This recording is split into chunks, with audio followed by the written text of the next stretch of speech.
Wag kayong matakot sa mga ulol na ito. Ito pakinggan natin itong napakagaling na spokesperson natin, na miss kita. Claire Castro Oh, ano itong balita ni Madam? Senator Amy Marcos is calling for the full release of the ICI final report. Sabi niya po, full transparency is the only way for the ICI, and maybe this Ano ang report na ito is Amy Marcos is requesting for a full release of the ICI report. Because again, this committee was created dahil sa transparency di umano. Na kailangan kung ano yung maging findings nito, kailangan malaman ng taong bayan. So hinihingi yun, ayaw nilang ibigay. Bakit? Kaya ayaw siguro nilang ibigay kasi walang resulta. Paano naman gagana yung isang komisyon, natatatlo na lang yung tao, wala pang budget, tapos naiwan isa na lang. Anong magagawang report ng mga ulaga na yan? Inamin na nga ng mga dating taga-ICI na sarili nila yung gastos. Even the computers that they are using, personal daw nila yun. So ibinuo tong ICI na to dahil wala talaga tong plano, wala talaga tong masusolusyonan, wala talaga itong magagawa.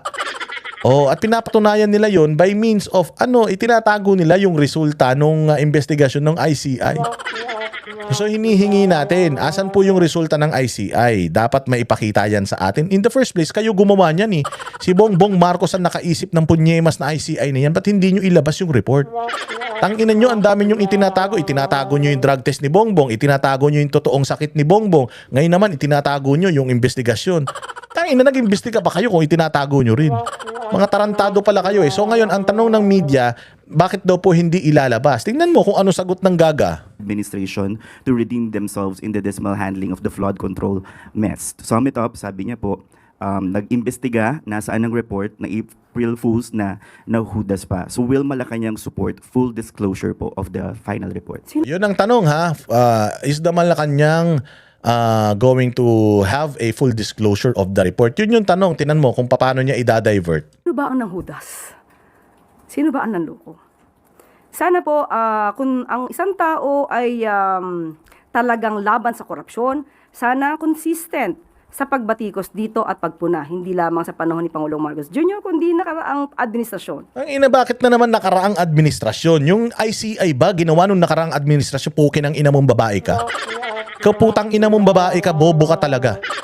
Kalinaw-linaw, Tagalog naman, halos yung tanong ng reporter. Baka English di mo naintindihan dahil tatanga-tanga ka talaga. Ang tanong niya, hindi po ba ilalabas ng Malacanang, i-disclose ng Malacanang kung ano yung report na nagawa ng ICI? Tapos ang sagot mo, sino ba nang hudas? Kung ikaw, ang advokasya mo, corruption, bakit hindi mo sinisita yung corruption nung pukin ang ina niyan?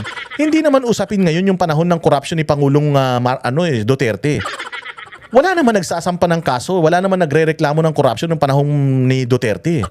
Putang ina mo, kaya ang may corruption yung panahon ngayon. Flood control, ang yabang-yabang ng amo mo, siya ang nangako na may flood control. Tapos nung bumaha, wala palang flood control. Tapos sinabi nung amo mong gago na nandiyo dyan yung mga flood control na overwhelm lang. Nung nag-imbestiga siya sa flood control, wala siyang nakitang flood control. Tapos lahat ng mga flood control na yan galing pa doon sa mga kontraktor na putyang ina, kasama niya pa sa ticket niya, alyansa. Pinatakbo sa Pasig yung mga diskaya, tao niya yan . Tapos yung mga diskaya na yan, yan din ang nakakuha ng mga kontrata dyan sa probinsya ng anak mo. Dyan sa probinsya ninyo sa Ilocos Norte, putang ina ninyo. Walang kaso ng korupsyon ng panahon ni Pangulong Duterte. Bakit ba binabalik nyo kay Pangulong Duterte? Kung meron, magsampa na kayo ng kaso sa gobyerno ni Pangulong Duterte noon. Pero ang issue ngayon, ang inirereklamo ng tao ngayon, yung maanumalyang budget ng 2025 na pinirmahan ni Bongbong. So bakit mo sinisita si Amy sa hindi pagrereklamo noon? Kasi nga wala namang problema noon. May build project noon, may pandemic pa. Buhay naman tayong lahat, nakapagbigay pa ng ayuda. Hindi naman 7 trillion ang budget ng panahon ni Pangulong Duterte. Magkano lang naman ang budget ng panahon ni Pangulong Duterte? 4 trillion lang, 3 trillion. May pandemic pa. Ngayon panahon ni Bongbong Marcos, 4 na taon na wala pa nagagawa si Bongbong Marcos. So ibig sabihin magnanakaw yan si Bongbong Marcos. At saka sino ba ang nag-imbestiga? Kayo, ICI, sino ba gumawa? Kayo. Ang tanong ng reporter, yung ICI, ilalabas ba yung report? Tapos ang sagot mo, imbestigahan yung kaso nung pangnanakaw nung panahon ni Duterte. Wala nga kayong Wala ngang kaso, paanong iimbestigahan? Wala nga nagsasampa ng korupsyon ng panahon ni Pangulong Duterte. Bakit yun na naman ang sagot? Putangin nanto talaga aso eh. Boba talaga eh. Wala talagang alam eh. Babalik natin sa kanila yan. Ang ghost projects as early as 2020. Hindi nga yun ang tanong. Ang tanong nga, madam, hindi ba ilalabas ng ICI yung report nila? Bakit kailangan ibalik mo sa nakaraang administrasyon? Hindi naman nakaraang administrasyon gumawa ng ICI, putang ina mo, boba. Alam mo ba kung ano yung tanong? Uulitin natin ang tanong, hindi po ba kayo maglalabas ng report sa ICI? Tapos ang sagot mo, 2020 pa yung corruption? Pukin ang ina mo. Kung 2020 pa yung corruption, magpa-imbestiga na kayo ng mga corruption ng 2020. Pero dapat ilabas ninyo, i-disclose ninyo kung ano yung report ng ICI. Kayo naman gumawa ng mga puki ng ina nyo.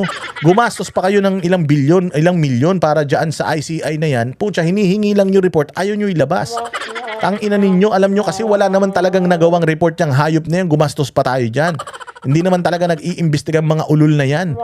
At mag-iisip ng ganito taong bayan hanggat hindi nyo kayang sagutin, asan na yung report. Hinihingi ni Libiste yung report, hindi do binigay sa kanya. Yun ang tanong eh, Claire Castro, bobo ka eh, abogada ka pero hindi ka marunong makaintindi ng simpleng tanong. Hindi nyo ba ilalabas yung ICI report? Simple lang naman sagot, hindi po. Bakit? Kasi confidential yun, malalaman ng mga sangkot doon, makakapaghanda sila. Maganda, bulagaan na lang. Di ba? Pwede naman ganun eh. Pero bakit kailangan titira ka sa administrasyon? Nung nakaraan, eh, hindi naman yun ang usapan. Ang usapan ngayon, magnanakaw si Bongbong Marcos. Alam ng taong bayan, magnanakaw si Bongbong Marcos, ang trust rating ni Bongbong Marcos, -9. Ang trust rating ni Pangulong Duterte, nung umalis siya ng Malacanang, 87, positive. Tangina ka, may tiwala ang taong bayan kay Pangulong Duterte nung umalis siya. Hanggang ngayon, may tiwala taong bayan sa kanya, tapos sa kanya mo isisisi yung issue ngayon, sa kanya mo isisisi. Wala namatay nung flood nung sa baha nung kay Pangulong Duterte. Ngayon panahon ni Bongbong Marcos may namatay sa bahay, isisisi mo na naman kay Duterte yung hudas ka. Tanginan to talaga, bobo eh. Walang nangyaring malawak ang pag-iimbestiga. Ang tanong natin, Walang malawak ang pag-iimbestiga nun kasi wala namang iimbestigahan. Walang reklamo tao nun eh. Ang nagre-reklamo nun bukod tangi, yung mga human rights advocate doon sa war on drugs, yun lang. Walang issue sa corruption nun. Nagtayo nga siya eh ng commission eh, di ba? Yung PACC, Presidential Anti-Corruption Commission ni Belhica. Ang dami nilang kinasuhan. Tangina, ikaw, inabolish nyo nga yan. Pag upo ni Bongbong Marcos, inabolish niya kagad yan. Tarantado ka ba? Ibig sabihin, magnanakaw talaga yan. Inabolish niya eh. ingay ba sila? Hindi ba ang Pangulong Marcos lamang? 2025 ang siyang nag-utos na imbestigahan. Oh, nag-utos ng imbestigahan ni Bongbong. Ang tinatanong nga ng tao, asan na yung resulta ng investigasyon? Inutusan niya pala mag-imbestiga yan. Hinatanong lang namin, nasan po yung resulta? Hindi nyo mailabas. Bakit? Anong reason? Bakit hindi nyo mailabas yung resulta ng ICI investigation? Ang kalat na ito na mukhang namana pa noong nakaraang administrasyon. Mukhang namana pa. Tanga. Hindi ka pala sigurado eh. Mukhang namana sa nakaraang administrasyon. 2025 yung mga flood control. 2025 binadgetan yung mga flood control project na yan. Namana sa nakaraang administrasyon. Gago. 2022. Siguro kung may mga nalunod sa baha noong 2022, ayan. Pwede mong isisi sa nakaraang administrasyon yung mga nalunod sa baha ngayon 2025 eh. Tapos yung budget galing sa pirmadong budget ng 2025 eh. Paano mo isisisi sa mga Duterte yan? Okay nang inan to. Gago. Alam mo, Claire Castro, hindi ako mapapagod sa pagmumura sa yung puki ng ina mo ka dahil ikaw ang pinuno ng fake news sa Pilipinas. Tapos ang sasabihin mo, ang tingin mo sa mga basher mo, ipis. Gago, mas masahol ka pa sa ipis. Tandaan mo yan, hindi kami hihinto, putang ina mo. Akala mo titigilan ka namin sa mga ka-fake newsan mo? Araw-arawin ka namin. Okay nang ina mo, kainin mo yung mura namin, gago ka, yun lang nang kaya namin gawin sa'yo. Hindi ka naman namin mapatanggal sa pwesto dahil aso ka, surot ka. Ang ina mo, murahin ka namin araw-araw, tandaan mo yan, walang pikunan ha. Ipis pala ang tingin mo sa mga basher mo ha. O ipis pala, walang pikunan, walang demandaan ha. At tandaan natin, sinasabi po sa Executive Order na 94 na ang ICI ay dapat na magbigay ng kanilang accomplishment report. At sa ating pagkakaalam ay nagbigay naman sila ng accomplishment report. Ito po. So, siguro mas maganda kung makikita nila itong accomplishment report na ito. Di lang yung accomplishment report. Hinihingi nga sa inyo anong resulta ng report. Sino yung mga kakasuhan? Sino yung mga may nakitang paglabag? Sino yung mga ine-expect ng taong bayan na makikita sa mga susunod na panahon behind bars? Yun yung excited kami. Hindi kami excited sa mga numero na yan. Wala kaming pakialam dyan. Ang gusto naming malaman, meron bang makukulong? May nakulong ba? Sino yung mga pangalan na makakasuhan? Para at least alam namin kung anong ine-expect namin. Kahit anong pakita mo sa mga numero na yan, hanggat walang nakukulong, putyang ina, alam namin walang nangyaring matino dyan sa investigasyon na yan. Ang importante sa amin may makulong na mga magnanakaw sa Pilipinas, yun yung hinihingi sa inyong report. Gago, anong magagawa namin dyan sa mga numero na pinakikita mo? Para masabi naman nilang may report ang ICI. Pero kung ang detalye patungkol po dito, ito po ay nasa DOJ at nasa Ombudsman. At talagang naibigay sa mga investigating bodies na mag-iimbestiga patungkol dito.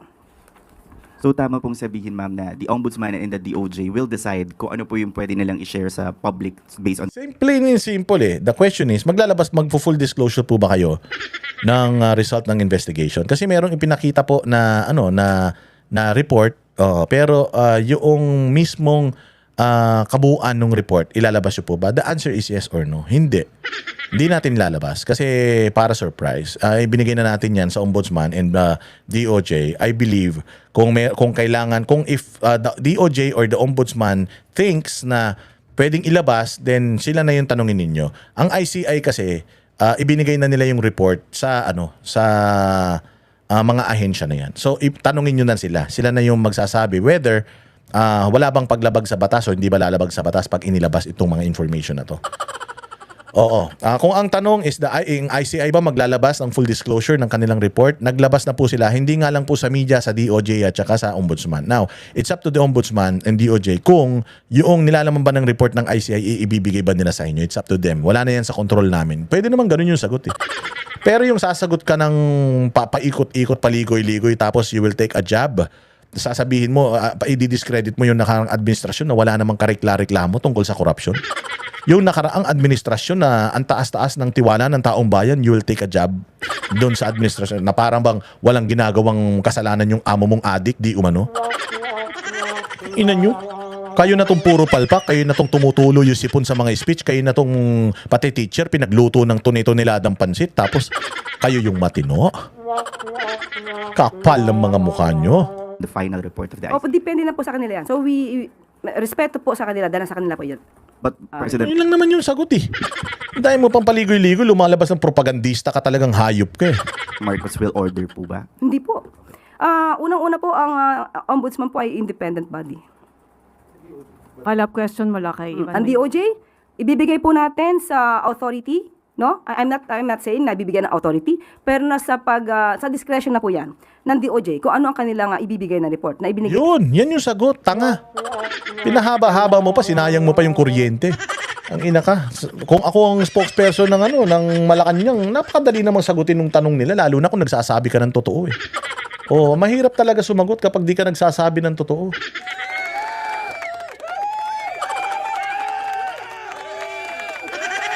Mutsang ina nyo, puros kayong mga kagaguhan.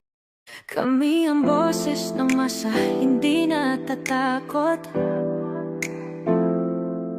Katotohanan lang, di kami nalulunod. Walang bahid ng sismis, lahat ay totoo. Kahit sino ka pa, pag mali ka babanatan ka. Walang pinipili kulay, wala kaming kinikilingan. Basta para sa bayan, kami lalaban.